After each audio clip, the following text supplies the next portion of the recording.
Menteri Rangba Gejala Bakmi Iktanat Forest and Environment Konrad ke sangma haba juba bah kenta kali jingli sengi bah nyau ka dorbar mang tengka jongko yeng dorbar thawan Gejala haka shpotrik ulber archa pra pelawanra do ba having stood kharpran MLA ke Voice of the People Party na maurang kneng ulong ba walla kamdan ke jingkhang ke kamti mau ti Shyiap henry ki batrei ke kam kin habban apply ban yo ke mining lease lani ka quarry permit long bakini Kyndon kilong na ka Meghalaya minor minerals and concession rules arja khan rio bla pentre kam kat kum ka minor minerals development and regulation act ka khandais pasan phenyo jong Sorkar India dak ba pente bagiladan arli ki jingelang apring Sorkar berkibedan bentah kam timau ti Shyiap Menteri Rangba loong bak Skarjala kadang penkre ban pancing mencur na Ministry of Forest and Environment ke Sorkar India ban itu kam timau ti Shyiap kum ke traditional mining Hakabaydai ba kamti Shyiap Menteri Rangba loong ba Kyndon ki Kyndon ka sustainable sand mining management guidelines ka Sorkar India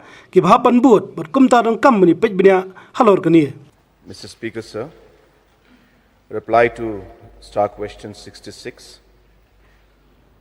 Sir, stone mining and sand quarrying in the state of Meghalaya is strictly regulated in accordance with the provisions of Meghalaya Minor Minerals Concession Rules 2016 as amended till date, which is as per Section 15 of the Mines and Mineral Development and Regulation Act 1957, Central Act number 67 of 1957. The sand quarrying is regulated additionally in accordance with the provisions of Sustainable Sand Mining Management Guidelines 2016 and Enforcement and Monitoring Guidelines for Sand Mining 2020, which have been notified by the Ministry of Environment, Forest and Climate Change.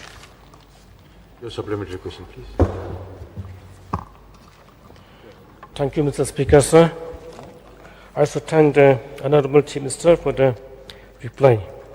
So may I know from the Honorable Chief Minister, is there any attempt by the government to review this Meghalaya Minor Mineral Concession Rules 2016? Yes, sir. So may I know, sir, the steps being taken up by the government? Sir, basically from the government side,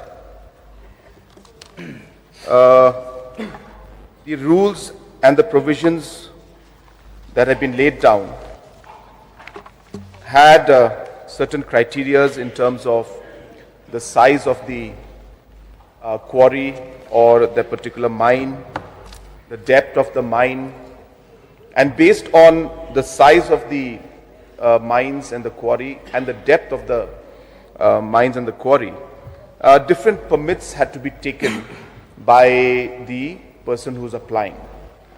So we realized many members had come and approached me. Our honorable member from Nongstoin had approached me. Our honorable member from Maukonru had approached me. And like that, there were many members who had approached me with the issues and concerns related to very, very small time miners, sir. As I said, sir, the provisions out here have got provisions for quarries that are 2 hectares and below, 5 hectares and below, and so on and so forth, sir.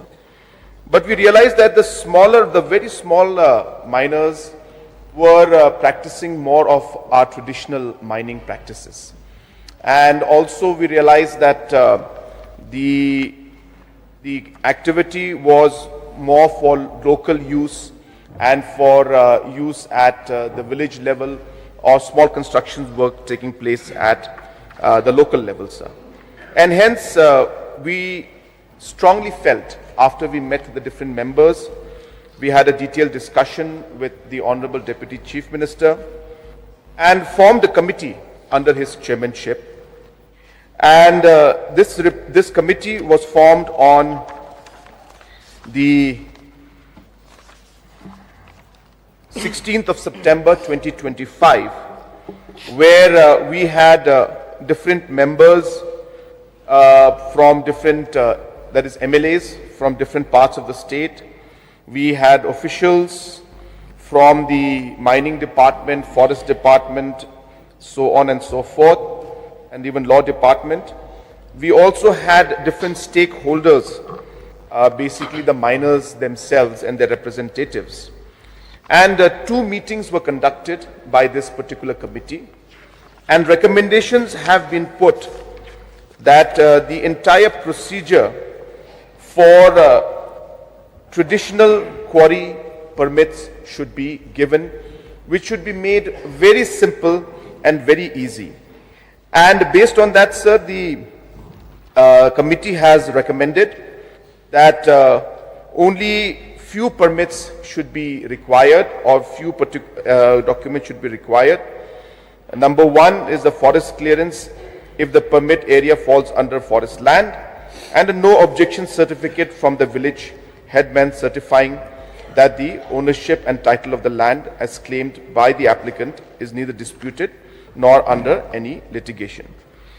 So based on this recommendation has now come to the state government, and we are now in the process of securing a concurrence from the Ministry of Environment and Forest, Government of India, to allow us to waive the necessity for having environmental clearances based on the fact that these are traditional quarries, very small. And as mentioned, sir, that there are provisions under the law which permit us to apply for this particular exemption that we are seeking. As you are aware, sir, that this entire process has been put up under the Environment Protection Act of 1986, Government of India. And under this, under Section 3, the EIA, which is the Environment Impact Assessment, has been made. Rules have been made under 2006, which was then reviewed in 2016. And under those provisions of under 2016, that the Environment and Protection Impact Assessment has been put in. So there is basically an Appendix 9 in this, where there is the Section 11 of the entry 11 of this appendix, which says that activities declared by state government under legislations or rules as non-mining activity with concurrence of the Ministry of Environment, Forest and Climate Change, Government of India, those activities can be exempted from the purview of the this Environment Act, sir.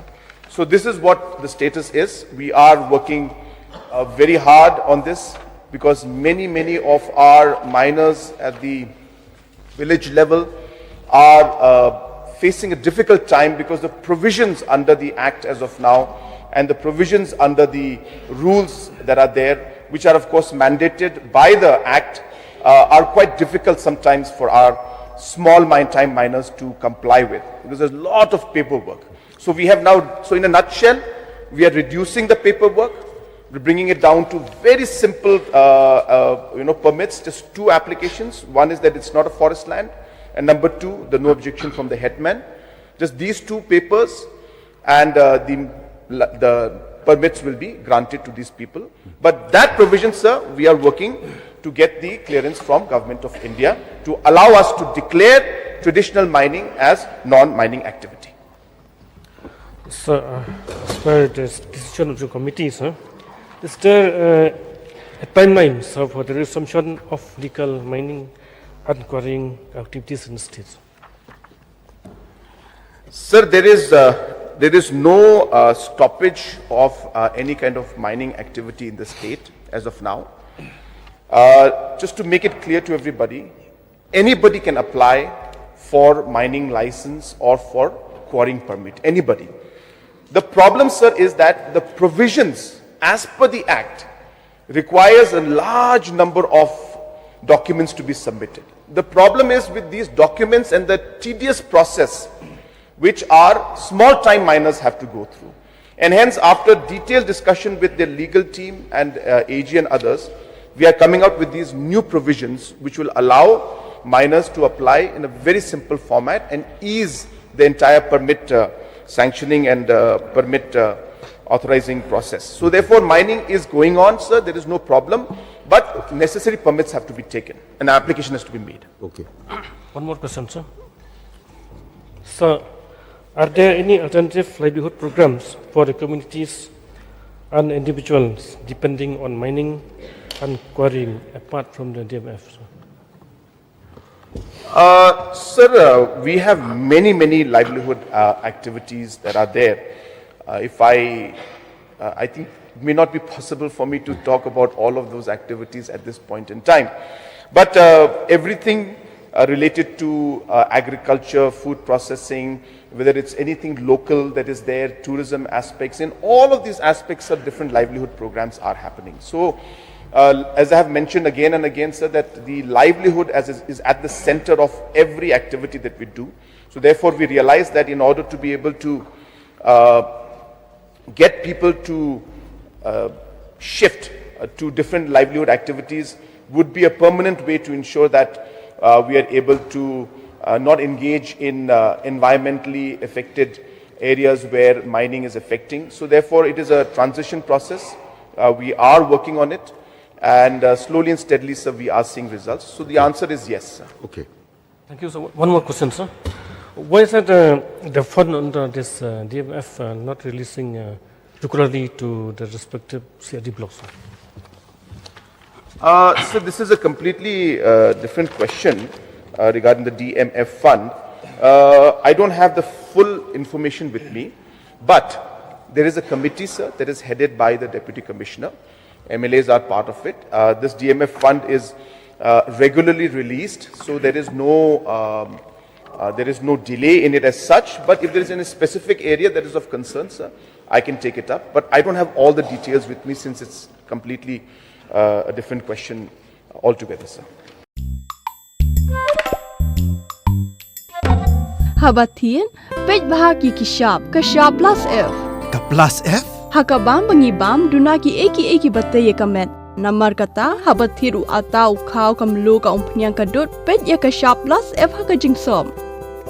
Yaki nutrient kumki vitamin bat ka iron la icon diat bat ka bathau bha kam khta ai ka dur jingki mar bam ka jing mat lani ka rukom shed yaki. Balehi banai kita.